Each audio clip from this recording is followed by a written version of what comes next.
Avoir une oreille bien développée, pour moi en tant que musicien, c'est acquérir une énorme liberté quant à la manière de jouer de la musique, de reconnaître la musique, de composer, arranger, improviser, etc.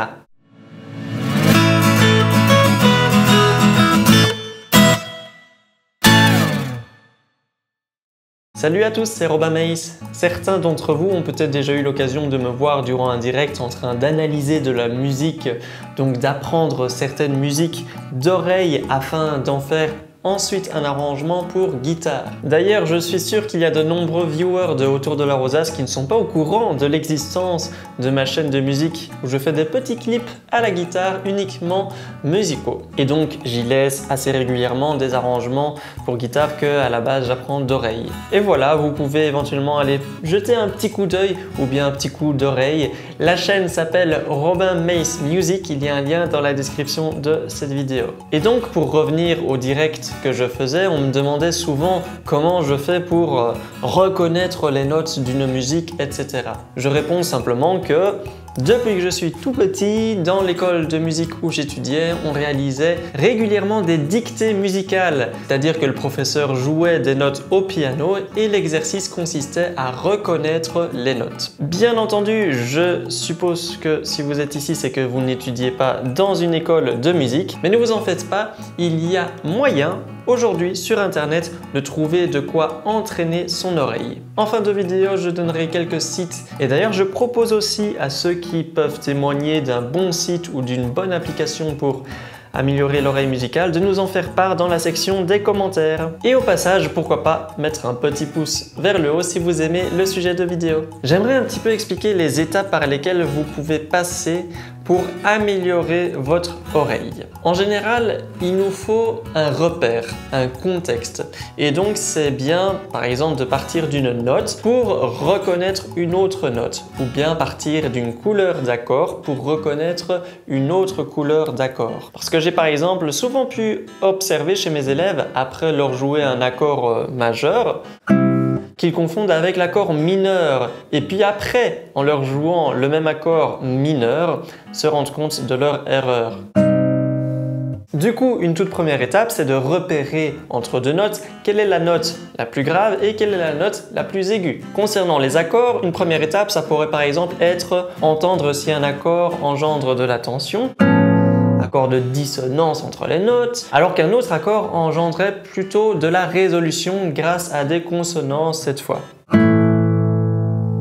Ensuite, entre deux notes, une prochaine étape, c'est de savoir quel est l'intervalle qui sépare les deux notes. Alors bien sûr, c'est plus compliqué que de savoir s'il y a une note plus aiguë ou une note plus grave. Néanmoins, il y a moyen de se faciliter la tâche en utilisant des musiques qu'on connaît pour repérer plus facilement certains intervalles. Alors personnellement, je n'ai jamais vraiment fait ça car j'ai toujours fonctionné plutôt par oreille absolue, c'est-à-dire la capacité à reconnaître directement le nom de note plutôt que par l'oreille relative, c'est-à-dire la capacité à reconnaître les intervalles. Et du coup, personnellement, ce que je fais, c'est après reconnaître le nom des notes, je calcule l'intervalle. Mais donc, ce que vous pouvez faire, c'est utiliser des musiques que vous connaissez pour repérer plus facilement les intervalles. Vous pouvez par exemple prendre le début de Frère Jacques et vous pourrez repérer alors une seconde majeure.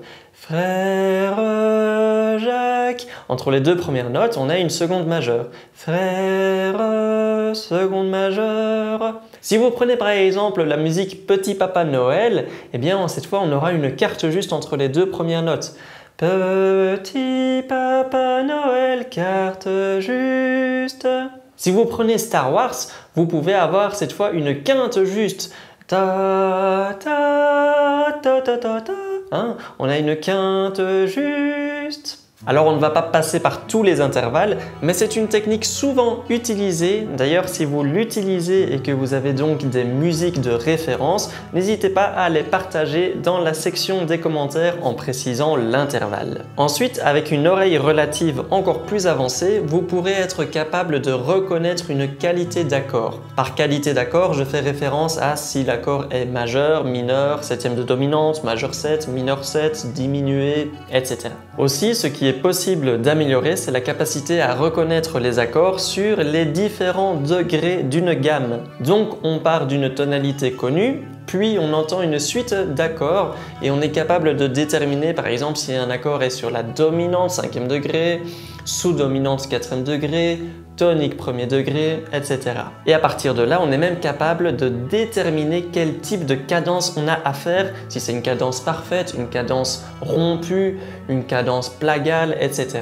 Mais voilà, sachez que tout ça, ça s'apprend en s'entraînant et il faut y aller bien sûr étape par étape, sinon vous serez perdu. Alors il y a quelques jours, j'ai pu observer PV Nova sur Twitch faire des petits jeux d'oreilles musicales et il faisait ça sur 2 sites, Meludia et Tone Gym. Je peux donc déjà vous conseiller ces 2 sites qui gratuitement vous proposent déjà beaucoup de contenu, il faut juste faire un petit compte. Mais comme je l'ai dit tout à l'heure, n'hésitez pas à partager dans la section des commentaires des sites ou des applications qui vous ont été utiles pour développer votre oreille. L'idée c'est donc d'avoir à disposition quelque chose qui génère des notes, des accords ou des suites d'accords en ayant quand même un petit repère à la base pour pouvoir comparer le rapport entre les sons. Petit pouce en l'air si vous avez aimé la vidéo, n'oubliez pas de témoigner dans la section des commentaires, abonnez-vous si vous découvrez la chaîne et on se voit dans une prochaine vidéo.